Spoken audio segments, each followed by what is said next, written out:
A minha memória mais antiga tem a ver com a descoberta do nevoeiro.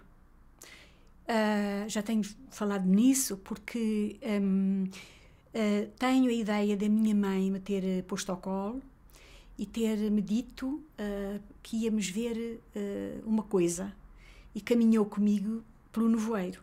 Eu nasci no Algarve, é uma terra, está permanentemente de sol. Eu podia lembrar-me de sol, mas não, lembro-me desta imagem, e foi magnífica, magnífica. E eu sei que era muito, muito pequenina, porque a seguir lembro-me de termos atravessado uns terrenos, a minha mãe comigo ao colo, e portanto eu era levada por ela, não é? E lembro-me que não havia muros. Ora, eu era muito, muito pequenina quando foram feitos muros. E, portanto, depois, vendo as datas, eu teria uns 2 anos, talvez, coisa assim, quando isso... 2 anos e meio, quando isso aconteceu. E é uma imagem, digamos, muito boa, porque ia ao colo e, ao mesmo tempo, havia uma espécie de uma coisa leitosa, branca, e via as árvores esfumadas. E íamos para um sítio, para um desconhecido, não é? Que eu acho, ainda hoje, eu associo isso como um princípio e um fim magnífico. Acho que é uma intimidade e ao mesmo tempo um mistério tão atraente e tão extraordinário, enfim, que me ficou e que eu mantenho com muita precisão. Eu tomei muito cedo a decisão. Eu quis escrever desde muito jovem, mas não percebi o que é que isso era bem. O que eu sei, quer dizer, eu aos 10 anos tinha umas páginas escritas de um romance, não é? Portanto, sei que foi uma coisa muito, muito cedo da minha vida. Agora, sem dúvida alguma que a vida, houve momentos em que possivelmente eu poderia não ter deixado de escrever. Quer dizer, houve bons encontros na minha vida, houve bons acasos que me conduziram à escrita. O facto de ter nascido numa família de camponeses que gostava de livros foi uma coisa magnífica, foi um bom acaso.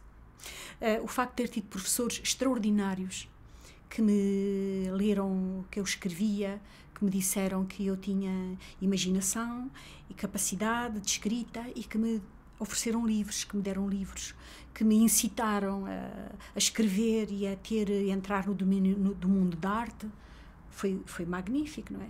Também o facto de ter estado em África num momento muito forte, muito compulsivo, muito com experiências vivíssimas. O caso da guerra colonial foi fortíssimo, porque eu tive a ideia de que tinha sido testemunha de um momento histórico, e comecei a pensar que aquilo que eu estava a escrever só para mim, eu não podia mais só escrever para mim, eu tinha de publicar. Tinha a ideia de que tinha adquirido um conhecimento, de que agora já podia começar a escrever para publicar.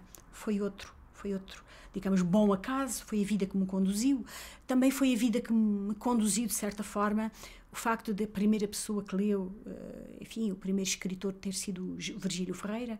E Virgílio Ferreira ter pegado no meu livro, O Dia dos Prodígios, e ter dito: você escreveu um livro maravilhoso. E foi um dos momentos mais felizes da minha vida, aquilo que eu acho que todo jovem um dia devia ouvir na sua área, alguém que lhe diga: você fez uma coisa maravilhosa, não é? Digamos, é dos momentos que confortam a vida, que guiam a vida, que salvam a nossa vida e que dão um impulso extraordinário. Portanto, eu tive tudo isso, não é? Portanto, aquilo que eu queria, eu encontrei, ainda que a minha vida tivesse sido sempre difícil, mas isso nada foi comparado, digamos, com esses bons encontros que fui tendo e que me conduziram, de facto, a amparar-me no sentido de dizer: olha, escreve, que pode ser que tenha algum sentido a tua vida nessa área. Vamos ver porque é que se escreve, porque é que eu escrevo, porque é que invento e faço ficção, não faço poesia. Porque o mundo não chega. O mundo não chega, as personagens não chegam. Todas as personalidades que nós encontramos na vida, elas não são suficientes para a parábola que a gente quer escrever, não é? Aquilo que eu quero dizer não existe, de facto, no mundo. Eu quero juntar uma coisa ao mundo, não é? Então, o que acontece é que tudo o que rodeia, inclusive as figuras humanas, elas são trampolim para criar uma outra coisa. E essa coisa, ela tem a ver com uma pergunta, uma interrogação que a pessoa está sempre a querer fazer, não é? Quer dizer, a explicação do mundo. Nós estamos neste mundo e queremos, de facto, uma explicação para ele. Queremos saber porque é que isto é assim. No meu caso, a pergunta talvez fundamental que eu faço é porque é que existe uma espécie de intervalo entre aquilo que a gente deseja e aquilo que a gente consegue alcançar. E nas relações humanas, aquilo que a gente imagina como o amor perfeito, aquilo que a gente imagina como o abraço perfeito entre as pessoas e que nunca se alcança, nem se atinge, a não ser por vezes em determinadas relações do amor em que se tem a ideia de uma visão, de uma vivência plena, mas a gente sabe que ela não é eterna como nós desejaríamos que ela fosse. E, portanto, aquilo que me parece é que nós somos uma geração que é condenada a um desejo em que a realização nunca é plena. E eu pergunto-me porquê.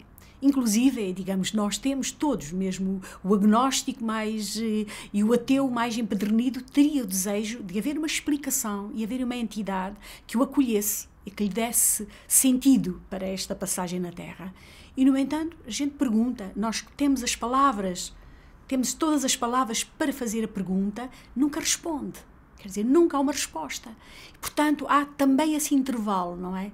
Intervalo na política, por exemplo, também. Estou convencida que a maior parte das figuras que nós conhecemos, que se tornaram políticos, uns famosos por bem, outros por mal, mas que em princípio eles quereriam todos dar resposta aos anseios, mas nunca conseguem. Ficamos sempre aquém. O povo fica aquém de quem governa e quem governa fica aquém do povo. Digamos, este dilema de não haver esse idílio que a gente imagina, ele estar sempre a quebrar-se, é uma das perguntas que eu faço. Porquê? Porque tem a ver com essa natureza.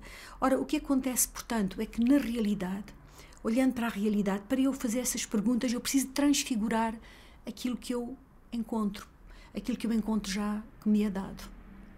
Não, o primeiro impulso não tem ideia, o primeiro impulso só tem imagens. O primeiro impulso nasce, em geral, de alguma coisa extraordinariamente atraente, muito atraente, e ao mesmo tempo tem alguma coisa de repulsivo. E, em geral, é uma imagem, e em geral já tem personagem, e em geral tem voz. E a parte atraente chama para dentro, e o repulsivo pergunta porquê. Estou a fazer uma síntese, porque eu já muitas vezes pensei nisto, não é? Portanto, não foi há muito tempo que eu descobri que na origem existe uma dualidade. Mas é isso que acontece, simplesmente é uma dualidade em que a atração é imensa. A ideia é esta: eu vou ali, dentro daquela imagem que me persegue, e eu quero saber o que é que se passa, que eu não consigo sair dali. Posso dizer, por exemplo, com um livro cujo título é O Vento Assobiando nas Gruas, que durante um ano eu fui envolvida por uma imagem que eu não sabia o que era bem essa imagem. Era uma figura feminina, muito jovem, que caminhava pela areia e trazia um chapéu e vinha descalça, com as sandálias na mão, e andava para trás e para diante. E aquilo que eu percebi era que à volta havia uma confusão na terra. Havia casas velhas e casas muitíssimo altas, prédios. Havia a realidade à volta estava desengonçada e eu não conseguia perceber. Apercebia-me que aquela imagem tinha a ver com o sentimento que eu tenho de desordem no sul do nosso país, que é a minha terra. E o que acontecia é que eu não sabia como encaixar as duas imagens. Até que a certa altura eu virei aquela figura, que era uma figura que me aparecia de costas, eu virei-a e eu percebi o que estava a acontecer. Aquela figura tinha no rosto, era um rosto de uma mulher muito mais velha do que a criança que eu imaginava que ela era. E de repente eu percebi que ela era uma rapariga com um problema mental, que ela não era capaz de dizer nem de expressar aquilo que ela queria dizer, que ela era aquilo que nós costumamos chamar uma mulher atrasada, uma pessoa atrasada. E então, de repente, a figura dela comoveu-me extraordinariamente. A figura dela veio dizer-me que ela poderia ser a porta para eu entender o que estava à volta. Portanto, aquela terra que também não conseguia expressar-se nem nem mostrar-se como era vítima. E a partir daí eu amei profundamente aquela figura e comecei a escrever. E depois resultou no Vento Assobiando nas Gruas. Mas é a figura, digamos, já escrevi mais romances desde esse, mas foi a gênese mais forte que eu tenho e que tenho a certeza de que tinha um elemento muito forte, onde eu me sentia muito bem, que me chamava para a escrita, uma espécie de repouso, mas ao mesmo tempo alguma coisa que me dizia alguma coisa não está certa. Depois eu descobri que aquilo que não estava certo era precisamente a articulação para eu poder fazer a pergunta fundamental que, no fundo, depois veio a criar o livro. Eu escrevo a partir de uma oralidade. Quer dizer, eu ouço a voz dos personagens, muitos em geral, complexos, digamos, a princípio vêm, em geral, é a partir de um ou dois, depois começam a chamar. Às vezes eu penso que vou escrever romances simples, romances só de um personagem, ou dois ou três, e depois eu percebo que nunca sou capaz, vem sempre uma multidão atrás, e eu gosto dessa multidão. Mas, a certa altura, as vozes são muitas e mesmo desequilibram-me a escrita, porque uns falam em simultâneo, enquanto uns falam, os outros falam também. Aliás, é muito curioso que isso mesmo aparece na epígrafe, uma espécie de epígrafe que eu criei para o meu primeiro livro, em que, o Dia dos Períodos, em que digo precisamente, para tentar pôr ordem, que falo um de cada vez. Porque tinha a memória, de facto, de que todos falavam em simultâneo. E essa ideia de que, primeiro, é uma voz oral que depois me leva à escrita. Segundo, de que eu me submeto à ordem dos personagens, é muito forte porque me conduz para a escrita. Mas, por outro lado, na disciplina da escrita perturba-me bastante, porque cria muito um discurso selvagens, porque são discursos conforme as memórias de cada personagem e, portanto, esse desdobramento, por vezes, é difícil de coordenar, é difícil de dominar e eu, por isso mesmo, escrevo muito mais páginas do que acabo por publicar. Tenho sempre de cortar muito. Sou daqueles escritores, digamos, verbosos, que preciso de escrever muito para depois dominar e cortar aquilo que está a mais, não é? Então, em geral, corto de forma a que fica 1/3 só daquilo que escrevo a princípio. Eu tenho a ideia de que, quando imagino, e penso que possivelmente isto será um processo global de todos os escritores, nós não vemos bem nitidamente as coisas, nem os personagens fisicamente. Nós vemos numa espécie de penumbra, e que é uma penumbra maravilhosa, porque, digamos, tem uma penumbra, é aquilo próprio do sonho, vê-se ameaça, então tudo tem uma espécie de perfeição que a distância traz, não é? É uma distância próxima, mas é uma distância, não se alcança bem. Então, quando se escreve, dá a ideia de que tudo é feito um pouco a meia luz, tudo tem essa atração. O que acontece quando passa para cinema ou para o teatro é que é tudo muito corpóreo, é tudo muito forte. Uma personagem, por exemplo, esta personagem da Mylène, que não foi passada para teatro nem para cinema, mas a verdade é que a personagem de Mylène, ela própria muda ainda na minha configuração mental. Há momentos em que eu a vejo com mais nitidez, outros momentos em que ela se afasta mais. Eu digo que ela não é bonita, eu digo que ela é feia, ela é uma rapariga, enfim, com determinada compleição, mas ela não é um rosto maravilhoso. E muitas vezes, nessa não maravilha, eu imagino-a de uma maneira ou de outra. Ainda é possível isso, mas a partir do momento em que houvesse uma atriz, ou enfim, que a corporizasse, era como que um selo que se interpusesse, eu já não a podia retirar. Ora, o que acontece é que num primeiro momento há um choque, sem dúvida alguma, até que a certa altura fica incorporado. Lembro-me do que aconteceu com a Beatriz Batarda, que agora, por mais que eu queira, a Evita da Costa dos Murmúrios é para sempre a Beatriz Batarda, não é? Ou o que aconteceu com a Eunice Munhoz, quando interpretou a Masson, que ficou para sempre a Masson, não é? Ou agora, no Dia dos Prodígios, todas aquelas figuras magníficas, não é? Mas que eu não as via assim, mas a partir de agora eu não tenho outro remédio. Eles chegaram lá e aprisionaram o meu pensamento, não é? Por exemplo, o caso do José Jorge Júnior, que era, enfim, foi uma figura inspirada numa figura real, mas que eu tinha transfigurado. Não era bem, era uma figura do meu avô José Jorge Júnior.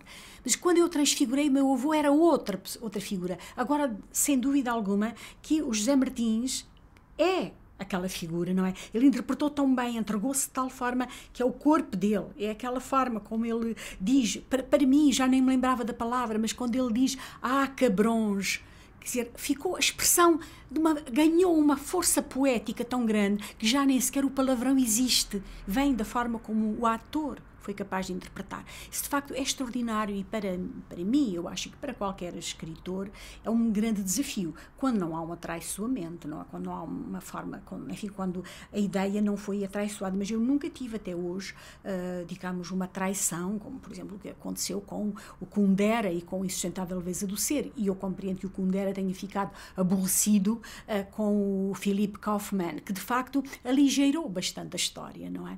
Mas nunca foi isso que aconteceu comigo e, portanto, eu tenho-me sentido reconciliada bastante com essa transposição.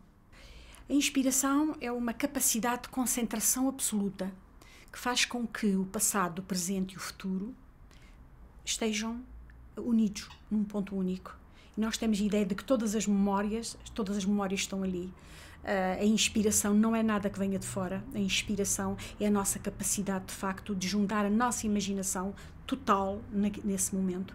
E eu acho que não acontece tanto assim na vida dos criadores. Acho que há momentos chaves em que isso acontece e depois nós utilizámos-los de forma prolongada, digamos, aproveitámos-los, mas de alguma forma essa inspiração da qual nós acabamos por colher, por ter uma espécie de memória afetiva muito importante, são momentos, digamos, magníficos, mas que eu acho que têm a ver com essa capacidade, com uma capacidade de concentração absoluta sobre um domínio do tempo em que tudo fica absolutamente concentrado. Eu escrevo um pouco no que sobeja do resto da vida, portanto os meus hábitos, eu escrevo de noite se é a noite que sobeja, na manhã se é a manhã que sobeja, na tarde se é a tarde que sobeja. Se me sobejam um mês para trabalhar é magnífico. Eu gosto de escrever seguido, gosto de misturar o dia com a noite, os personagens e a escrita, prolongar-se, não gosto de interrupção, não consigo ter, digamos, um horário, aquele horário de dizer escrevo das tantas às tantas, não consigo isso. Essa interrupção é dramática para mim, eu preciso de ter uma sequência, porque eu demoro bastante a entrar para dentro do clima da ficção e também demoro a sair do clima da ficção e, portanto, não tenho rapidez para entrar e rapidez para sair. Portanto, preciso de um longo tempo, sem telefones, sem grandes visitas, sem grandes interrupções, para eu poder dar continuidade, de facto, àquilo que enfim, que é propriamente o fio narrativo. Aqui, nesta casa, já tem acontecido que o sol nasce aqui à minha esquerda e se põe à minha direita e eu não dou porque, enfim, que ele fez um arco no céu, não é? De tal forma, quando consigo essa paz, eu gosto de escrever e as horas passam e não se dá por isso. Ser mãe já é uma profissão. Quer dizer, quem se entrega, quem entende a maternidade a plenitude, pode dedicar a vida toda, não é? E todos os momentos do dia encontra utilidade para ser mãe, não é? Mas, na verdade, trabalhar, enfim, é difícil fazer as duas coisas sempre, mas pior é, de facto, trabalhar, ser mãe, ter a vida normal e depois criar alguma coisa, não é ao lado. É difícil, é muito difícil. Não é impossível. Há muitos exemplos que mostram que não é impossível, porém, nós sabemos que uma mulher que é, digamos, dispensada da sobrevivência e que é criadora, em geral, consegue criar mais, pelo menos em número, não é? Até há pouco tempo havia uma teoria de que as mulheres, para poderem criar, não podiam mesmo ser mães, não é?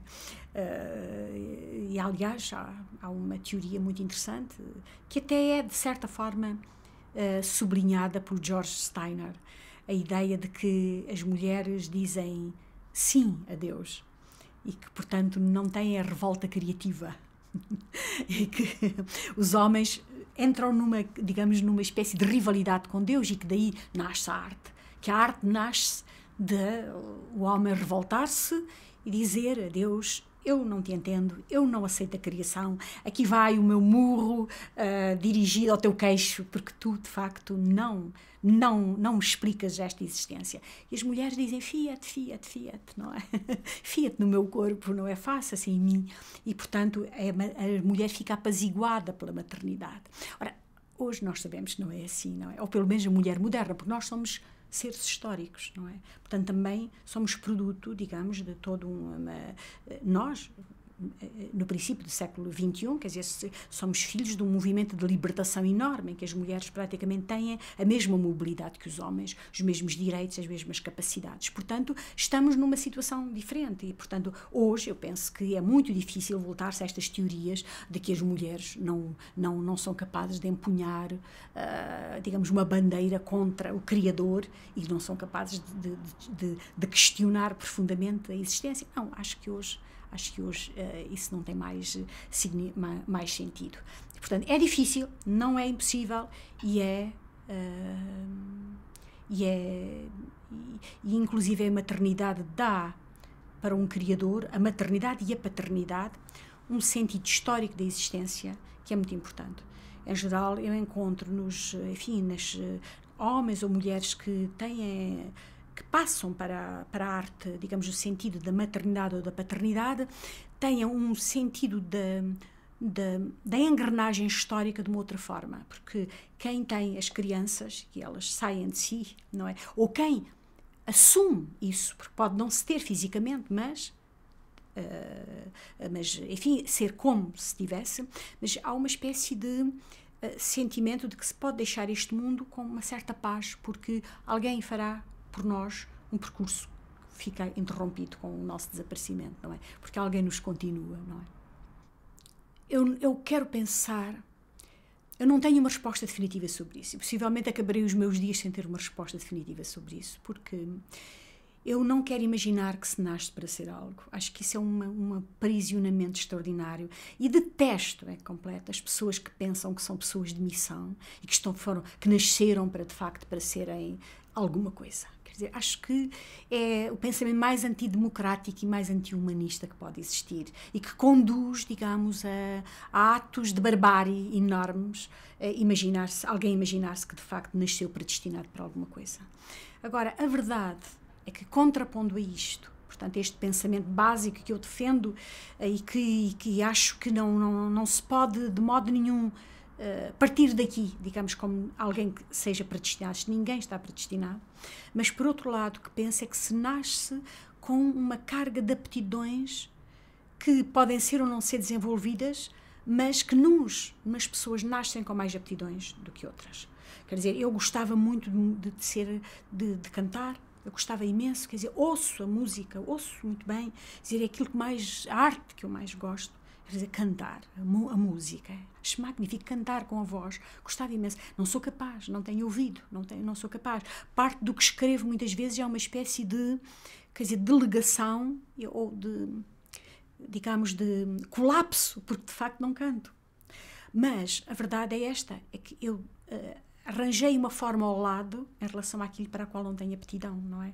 Portanto, digamos, penso que fui capaz de fazer uma espécie de transfusão de um lado para o outro. Mas há pessoas que nascem para outras coisas, quer dizer, toda a gente nasce para alguma coisa, não é? Mas é preciso descobrir, e é preciso encontrar as pessoas na nossa vida que digam, tu nasceste para alguma coisa, descobre. Isso é que eu acho que é importante. E nós aplaudimos a grande arte, nós aplaudimos aquilo que que faz as pessoas, digamos, notórias, porque trazem uma arte atrás de si, mas eu acho que há uma outra dimensão que se deve desenvolver, que é que nem todos somos históricos, nem todos nascemos para ser históricos, mas todos nascemos para ser. Eu acho que isso é importantíssimo, todos sabemos que nascemos para ser uma coisa, não é? Podemos não ser históricos, mas somos sempre. E isso, de certa forma, é o que a literatura e, sobretudo, o romance, enfim, assim, o romance, como nós o entendemos, nasceu no século XIX, veio dizer que toda a pessoa é ser e merece respeito e pode ser ficcionado, que é, digamos, o máximo, não é? Todos nós somos personagem e eu acho que isso a literatura ensina, não é?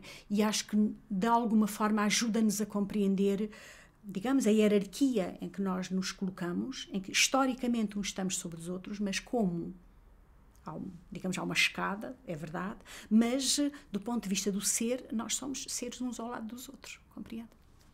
São dois conceitos que correspondem a duas realidades diferentes. A técnica é um saber, o saber que pode vir dos livros, pode vir dos manuais, mas o talento é uma outra coisa que não se descreve, não se sabe, que tem a ver com a tal capacidade de concentração e, sobretudo, de associação. Quer dizer, o talento é uma capacidade de associação a partir daquilo que o mundo dá e que é já conhecido, criar alguma coisa, ser capaz de dar um salto qualitativo e entrar no mundo do inesperado. Isso é o talento. E é necessário para ter talento alguma técnica, mas de facto pode-se ter toda a técnica e ter-se muito pouco talento. E o talento, eu não sei se ele é orgânico, não sei se o talento treina-se pouco. Quer dizer, o talento é alguma coisa que é uma espécie de aptidão e não há explicação, de facto, para saber quando se tem isso e quando não se tem, não é? E podemos nos iludir bastante, julgando que temos técnica, podemos pensar que temos a técnica suficiente, podemos julgar que temos o talento. E não, o talento é, de facto, essa capacidade de libertação, de saltar para um outro sítio, tem de ter ousadia, tem-se ter ousadia para se ter talento, tem-se correr risco, saber correr risco, tem-se ter paciência com o erro para se ter talento, para se ter talento, mas penso que o mais importante é ter uma espécie de ambição, uma ambição não de parecer, mas intrínseca, de ser, de alcançar alguma coisa que não está ainda neste mundo e que a gente quer atingir. E isso, de facto, tem a ver com temperamento, tem a ver com um olhar que se tem ou não se tem, e, enfim, pode-se educar, mas é intrinsecamente nosso e tem a ver, possivelmente, com algumas circunvoluções cerebrais que nós teremos aqui dentro e, enfim, possivelmente estará marcado muito pela parte biológica, a gente não sabe, ainda que seja, digamos, daquilo que a gente chama o puro domínio do espiritual. Mas a verdade é que há uma espécie de mistério nessa relação com essa capacidade criativa que uns têm e outros têm em menor grau. O erro está aí, o erro é uma peça da metodologia. Quer dizer, não se consegue, não é possível fazer alguma coisa do princípio até ao fim feito, completamente terminado. Isso não existe. A solução é alguma coisa que joga connosco às escondidas e nós fazemos caminhos que eles são absolutamente sinuosos. Abrimos uma porta, dizemos é por aqui, a porta diz, abrimos-la e está tudo completamente errado, é um grande desgosto. Então nós temos de inverter. O que é que acontece por é que o erro, como que tem uma espécie de sabedoria, remete-nos para o sítio certo. E portanto o que eu acho é que acabamos por, o nosso método acaba a ser sempre por método de tentativas, que é um método muito precário e que, por exemplo, para os cientistas dizem que o método deles também é semelhante, portanto vão de erro em erro até chegarem a uma conclusão, não é? E nisso eles estarão próximos de nós, mas têm muita dificuldade em falar nisso. Acho que nós temos mais facilidade em dizer porque não há uma precisão na questão da criatividade e, portanto, temos muita dificuldade, inclusive, de fazer uma memória descritiva desse processo, mas acho que é muito claro que são tentativas sucessivas, como se estivéssemos permanentemente a fazer uma espécie de reajuste da rota. Permanentemente há um reajuste da rota. E é por isso que a própria escrita, no meu caso, ou no caso dos escritores, a própria escrita tem de ter surpresa. Nós vivemos também da surpresa daquilo que somos capazes de fazer.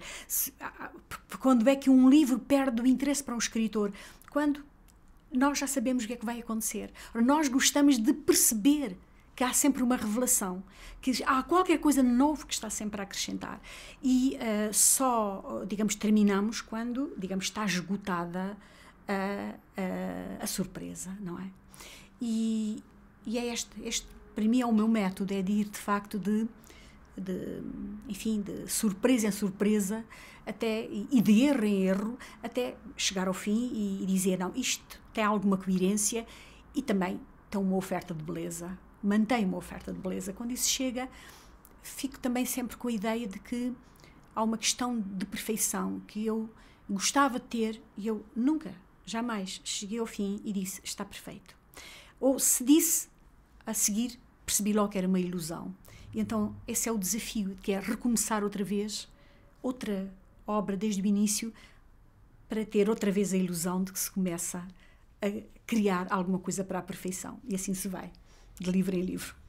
A minha pergunta como lição de vida é esta, quer dizer, eu pergunto-me, quer dizer, quando eu cheguei a este mundo, o amor que eu encontrei estava num determinado ponto. Quando eu partir daqui, como é que eu o encontro? Eu fiz alguma coisa por ele, digamos, fiz alguma coisa por ele, eu ajudei alguma coisa a que haja, digamos, uma compreensão maior daquilo que a gente pensa que é a humanidade e que ainda não atingimos.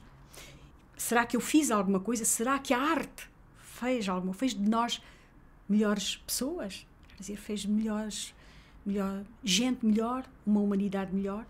Digamos, é isso que eu acho que a lição de vida que a arte dá nos propõe-nos isso, propõe-nos esse questionamento individual de saber se nós, ao partirmos do mundo, nós deixamos um rasto para melhor, não é? Isto não tem nada a ver com digamos, com a moral. Não é uma moral, é um conceito estético, é um conceito de fraternidade, não é um conceito, digamos, da moralidade, porque eu tenho medo da palavra moralidade no sentido de regras. Isto não tem regras, isto digamos, tem a ver com uma espécie de compaixão selvagem que nós podemos ter, selvagem no bom sentido, primária, e que se educa, e que a arte educa, não é? Isso que faz com que nós entremos numa sala de espetáculos, a gente assista a um espetáculo bom, e nós temos a ideia de que começamos a caminhar, quando saímos de lá, nós caminhamos uns centímetros acima da terra. A gente tem a sensação de que os nossos pés não tocam o chão. Quer dizer, sentimos-nos mais próximos, não sabemos de quê? Dos atores, da música, de quem compôs, de quem escreveu. Sentimos-nos fazer parte de uma espécie de uma comunidade que foi capaz de se superar.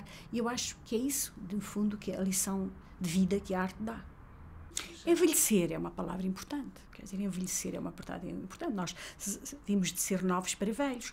Eu acho que o que é importante é isso não ser problema nenhum. É nós, quer dizer, é acumular uma experiência e saber que o fulgor do corpo tem fases, incluindo a sua decadência, não é? E nessa altura nós agimos tendo mais outros conhecimentos, não é? E, portanto, encaramos, acho que é assim, quer dizer, que se encara a vida, tem de se encarar com mais paciência, porque o fulgor, digamos, é menor. Mas se nós pensarmos assim, e isso não for um problema, e não estivermos sempre a pensar no tempo, aliás, eu acho detestável que cada pessoa seja identificada pela idade. Quer dizer, acho que hoje em dia já nem sequer se põe, a profissão põe-se a idade. Eu acho que não é porque isso seja cruel, que eu acho que cada pessoa deve assumir a sua idade, mas é a ideia de que a idade coloca as pessoas em determinado escalão. Ora bem, não coloca, quer dizer, não há nada, há muito pouco de previsível a partir daquilo que é a nossa idade. Porque quem tem capacidade de encarar o passar do tempo com simplicidade, o que acontece é que está sempre começando. Isto é, não interessa estar a pensar quanto tempo falta para terminar, porque a gente não sabe, não é? O que interessa é nós imaginarmos que o tempo que temos, ele tem de ser vivido de forma absoluta e completa, não é? E é isso que faz, de facto, pessoas com a mesma idade, nós termos a ideia de que umas estão absolutamente aprisionadas pela cronologia da sua própria vida e outras estão completamente libertas da cronologia da sua vida, não é? Aquilo que acontece ao Gonçalo Rebelo Teles, não é? Vale a pena perguntar quantos anos aquele homem tem? Não vale a pena. Ele fala sempre como um jovem que tem 18 anos. Porquê? Porque é apaixonado pela terra, é apaixonado pela criação da arquitetura correta sobre a terra, adaptada ao mundo. Tem uma visão cósmica, grandiosa, tem uma visão ecológica do mundo e fala sempre como tivesse acabado de ser, só agora que é adulto, começou a ser adulto. Eu acho, de uma vez perguntaram-lhe quantos anos tem e ele disse, isso não me interessa nada. E eu acho que essa é a posição, digamos, saudável e boa para os criadores. O criador, mesmo tem idade, não tem idade, tem de pensar que digamos, que tudo aquilo que viveu está concentrado nos tais momentos em que está inspirado, em que o passado, o presente e o futuro são um só. E, portanto, aí está a nossa energia toda contida para criarmos aquilo que no momento é necessário. Está por fazer, estão muitos livros por fazer. Não sei se os vou escrever todos, não é? Mas estão muitos livros por fazer. Eu digo isto porque me lembro da última vez que estive com a Natália Correia, ela disse-me, tenho 7 livros por escrever. E depois ela morreu, não é? Mas a verdade é que ela tinha 7 livros para escrever, não é? Íamos num barco a caminho de Troia e ela disse isto. Eu tenho 7 livros para escrever. É magnífico, não é? E depois morreu, infelizmente. Mas é isso. Eu tenho muitos livros para escrever. Quais deles, não sei, mas você tem imensas personagens, imensos títulos. Tenho a ideia de que ainda não escrevi livro nenhum. Quer dizer, de que está tudo para começar. É essa a minha sensação. Não sei. Não sei. Essa é a minha grande pergunta, porque eu não queria que houvesse morte. Eu não queria que houvesse morte. Eu queria que houvesse mudança, mas não morte. E ainda não consegui fazer a síntese disso, quer dizer, porque parece-me que é injusto morrermos por completo quando o desejo de não morrer por completo é tão intenso que justifica a vida. E, no entanto, tudo está a dizer que a morte é completa. Tudo. Todas as provas reais, materiais, todas, estão sempre a dizer-nos que a morte é completa, que só a parte da cultura é que fica. Quer dizer, que há uma transmissão que vai ficando, não é? Ao contrário dos animais, dos outros animais, que há uma cultura que fica. Porém, tudo está sempre a dizer que cada indivíduo morre para sempre, não é? E, no entanto, o desejo de que isso não aconteça é tão forte, que ao mesmo tempo é impossível que seja assim, porque senão é uma monstruosidade nós construirmos a nossa vida dia a dia como se fôssemos eternos e depois o castigo ser tão grande que ficamos para nada, não é? Eu não consigo encontrar repouso na ideia de que terminar, pura e simplesmente, é uma recompensa. Acho que não. Sobretudo, há uma coisa que me atinge muito, que é a ideia de não continuar a ouvir e a ver os outros. Parece-me uma traição. Porque eu podia desaparecer, mas eu queria continuar a ver e a ouvir os outros, a perceber como é que o mundo, já que me puseram neste mundo, assisti a uma revolução, que foi uma coisa magnífica, assisti a uma mudança social tão grande, tão importante, o mundo alterou-se para coisas tão magníficas, e depois há uma traição, quer dizer, então depois eu não fico a ver, eu não queria viver, mas queria ver, queria continuar a ver os outros viverem, não é? E acho que se isso não acontecer, é de facto uma traição à nossa espécie, não é? Mas possivelmente a gente olha e não vê, não há olhos a verem, não é? Mas será que não há? Será que não há mesmo, não é? Portanto, eu não tenho uma síntese e só posso dizer, não sei.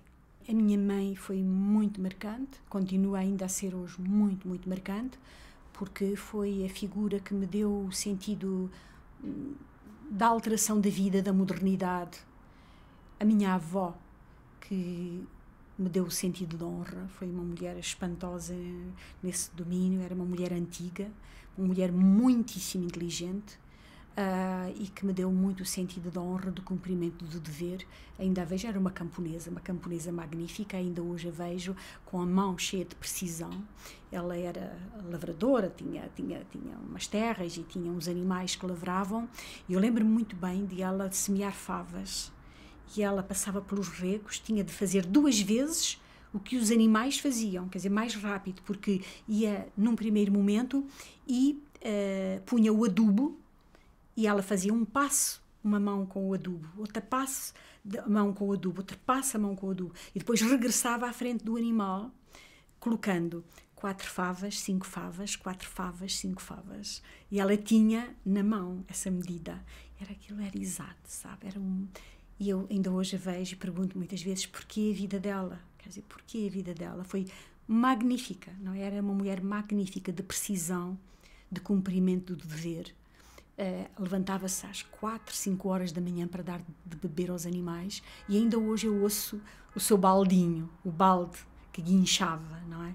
E às vezes, quando eu, que sou uma mulher preguiçosa, sou bastante preguiçosa, não consigo ter a agilidade que queria, eu ouço o balde da minha avó fazer aquele ganido da manhã, não é? Ela que parecia que tinha nascido para nunca ter preguiça. Foram as 2 figuras fundamentais. Depois houve o meu avô Miguel, o meu avô Jorge, foram figuras patriarcais muito, muito fortes, e o meu pai, um pouco com uma ausência e uma figura muito sedutora. O meu pai era um sedutor no sentido amplo da palavra e que me seduziu profundamente, mas muito ausente. E, portanto, essa relação com o meu pai eu mantenho de uma forma muito viva, muito forte, como uma coisa que nunca foi cumprida, como uma coisa que, digamos, há um amor que nunca foi cumprido em relação ao meu pai, mas que é uma figura muito forte. Depois eu tive professores extraordinários que me marcaram, que ficaram de forma muito intensa e que foram uma segunda família na minha vida. O desejo de surpresa nunca mudou, nunca mudou. O desejo de ter uma surpresa, acordar e pensar, hoje uma coisa vai acontecer. Acho que isso acontecia quando eu era criança, acontece todos os dias da minha vida. Hoje é outro dia, vai acontecer uma coisa, não é? Vai acontecer. Ou eu a desencadeio ou vem ter comigo. Eu acho que isso nunca mudou, essa ideia de que uma surpresa está para acontecer.